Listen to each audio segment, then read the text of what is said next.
안녕하십니까. 국립중앙과학관에서 소개하는 최신 과학 소식입니다. 2021년 2월의 소식으로 광사태 현상 최초 발견, 스피노사우루스 최신 연구, 아르테미스 계획에 대해 소개해드립니다.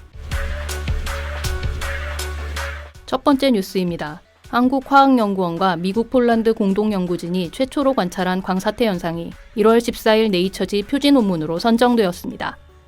에너지는 일반적으로 무언가를 통과할수록 그 세기가 줄어들고 약해집니다. 하지만 특이하게도 무언가를 통과할수록 에너지가 더 커지는 현상이 발견되었습니다. 나노물질에 작은 빛에너지를 쏘아주면 물질 내에서 빛의 연쇄 증폭 반응이 일어나 더 큰 빛에너지를 대량 방출하는 광사태 현상. 연구진은 원자번호 69번인 툴륨을 특이한 격자 구조를 가지는 나노입자로 합성했습니다. 이 입자에 약한 세기의 빛을 쏘였을 때 내부에서 증폭 반응을 일으켜 더 큰 에너지를 가지는 빛을 방출하는 것을 관찰했습니다.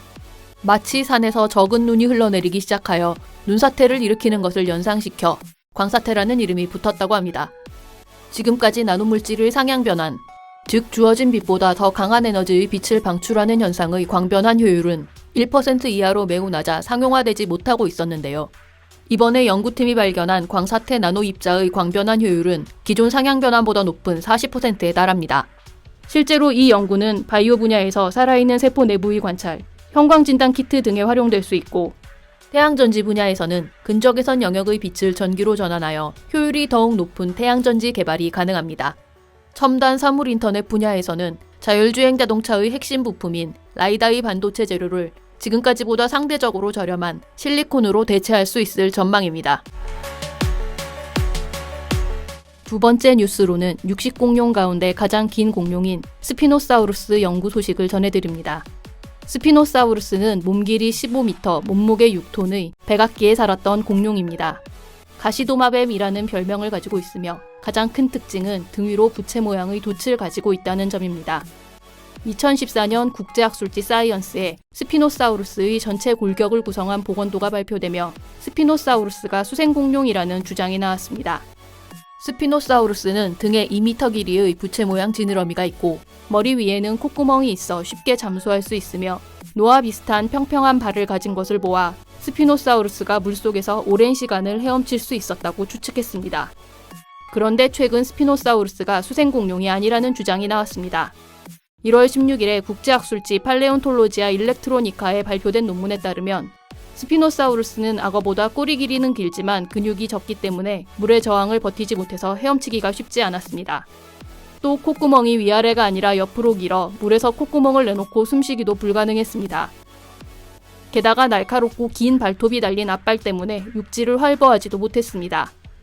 결과적으로 스피노사우루스는 황새처럼 물에 다리를 담그고 걸어 물고기를 잡아먹으며 살았다고 추측했습니다. 이에 대하여 고생물학자인 이웅남 서울대 지구환경과학부 교수는 제대로 된 화석이 발굴되기 전까지 생태에 대한 논쟁은 계속될 것이라고 말했습니다. 이번의 마지막 뉴스는 미 항공우주국 나사의 달 탐사 프로젝트 아르테미스 계획에 대한 것입니다. 1969년 아폴로 계획을 통해 인류가 최초로 달에 발을 디딘 지 50여 년이 지난 2017년, 아폴로의 쌍둥이 남매이며 달의 여신인 아르테미스의 이름을 딴 달 탐사 계획이 다시 시작되었습니다. 이 계획은 2024년에 최초의 여성 우주인을 달에 보내고 2028년까지 지속가능한 유인기지를 달에 건설하는 것으로 구성되어 있습니다. 1월 16일 아르테미스 계획에 사용될 로켓인 SLS 지상 연소 시험이 미시시피주에 있는 스테니스 우주센터에서 있었습니다. 이날 연소 시간은 예상했던 8분보다 훨씬 짧은 약 1분여 만에 중단되었습니다. 그리고 지난 1월 31일 나사는 아르테미스 계획에서 이용할 달 착륙선 개발을 맡긴 기업들에게 계약 연장을 알렸습니다. 이 사실이 보도되면서 달 탐사가 2024년 이후로 미뤄질 수밖에 없다는 전망이 쏟아지고 있었습니다. 이런 전망은 지난해 12월부터 시작되었는데요. 나사는 의회에 달 탐사에 필요한 예산으로 32억 달러를 요청했지만 이 중 8억 5천 달러만 승인되었기 때문입니다. 그러나 이달 4일 바이든 행정부에서 아르테미스 계획에 대한 지지를 발표하여 아르테미스 계획의 행보에 힘이 실리는 듯 했습니다.